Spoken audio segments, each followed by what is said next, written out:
यहाँ पर अशिता जो बच्ची है उसने भी अपना यहाँ पर अपनी बात रखी, बहुत सुंदर शब्दों में रखी। और यहाँ पर मैडम ने भी, स्कूल की मैडम ने भी आपको विस्तार से जानकारी दी। मैं तो सिर्फ यही कहना चाहूँगा कि जब संविधान की रचना हुई और डॉक्टर भीमराव अंबेडकर जी को उस कमेटी का अध्यक्ष बनाया गया, तो आप कल्पना करिए कि जब हमारा देश आजाद हुआ और आजादी में जो लोग शामिल हुए, जिन लोगों ने अपनी कुर्बानियां दी, कितने लोगों ने शहादतें दी, कितने लोगों ने यातनाएं झेली और इस देश को अंग्रेजों के चंगुल से आजाद कराया।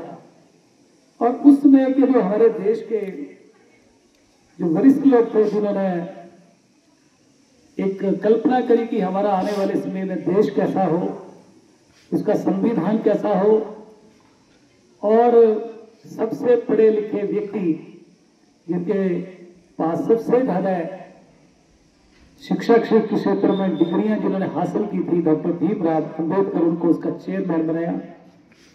पूरी दुनिया की लोकतांत्रिक प्रणाली जो थी, इसको स्टडी किया गया, संविधान की रचना रची। और जैसे कि यहाँ जिक्र आया, इतिहास के पन्ना में दर्ज है कि 26 नवंबर 1949 को संविधान तैयार हुआ और 26 जनवरी 1950 को ये संविधान इंप्लीमेंट हुआ, लागू हुआ।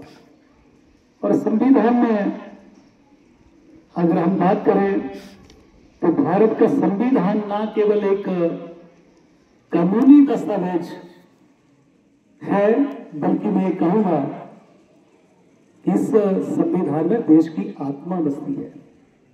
क्योंकि देश कैसे चल रहा है, देश तो संविधान के कानून के मुताबिक चलता है।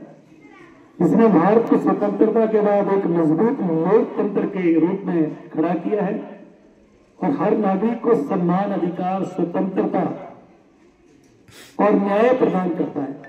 ये संविधान हमारा देश का कहता है। इस संविधान को बनाने में सबसे बड़ा योगदान आप सबको पता है कि पहले भी जिक्र आया कि डॉक्टर भीमराव अंबेडकर जी का है।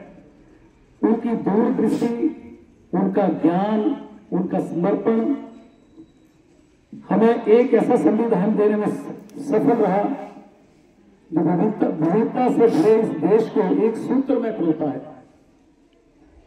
और जैसे कि मैडम ने भी जिक्र किया कि संविधान को बनाने में 2 साल 11 महीने 18 दिन का समय लगा, बड़ा लंबा समय लगा। और सबसे विस्तृत संविधान जो है वो हिंदुस्तान का बना। और मैं कहूंगा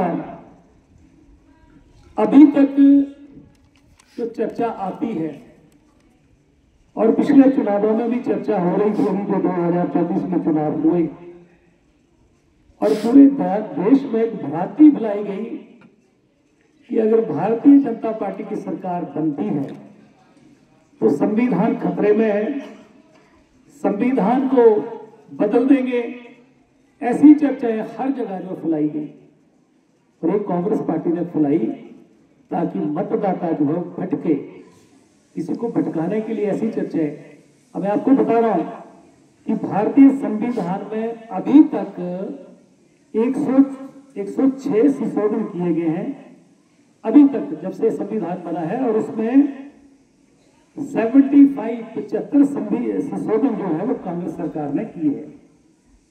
जो ये दर्शाता है कि कांग्रेस ने राजनीतिक स्वार्थ के लिए संविधान को बार बार बदला। जनता पार्टी की सरकार आई, उसने 9 संशोधन किए और अटल जी की सरकार ने 14 संशोधन किए। जबकि मोदी जी के ऊपर आरोप लगाने शुरू कर दिए, एक भ्रांतियां फैलाई गई कि ये संविधान को बदल देंगे। मोदी जी की तीसरी टर्म है और तीसरी टर्म के बावजूद भी 10 साल में सिर्फ मात्र जो है वो 9 संशोधन किए गए। वैसे भी मैं आपको बताऊं कि संशोधन जो है, अगर देश के इंटरेस्ट में कोई भी कानून में थोड़ा बदलाव समय की जरूरत हो तो किए जाते हैं, परंतु उसमें राजनीतिक स्वार्थ जो है वो नहीं होना चाहिए। और जब कोई जरूरत पड़ती है तो लोकसभा विधानसभा इसीलिए बनाए जाते हैं कि वहां कोई एक्ट बनाना है, कोई संशोधन करना है, तो इसीलिए लोकसभा विधानसभा राज्यसभा इसीलिए तो बनाई जाती है। दूसरा, आपको पता होगा कि 1975 में कांग्रेस पार्टी की सरकार थी और उस सरकार में इंदिरा गांधी देश की प्रधानमंत्री थी और उसमें जो इमरजेंसी आपातकालीन देश में जो स्थिति घोषित की गई, इमरजेंसी जो देश में लगाई गई, उसमें देश के हालात क्या हुए, वहां पर प्रेस और अभिव्यक्ति की स्वतंत्रता पर हमला किया गया और कई लोग जेलों में भेजे गए। किसी को बोलने का अधिकार जो है वो होता नहीं, तो बोलते थे उसको जेल भेज देते थे।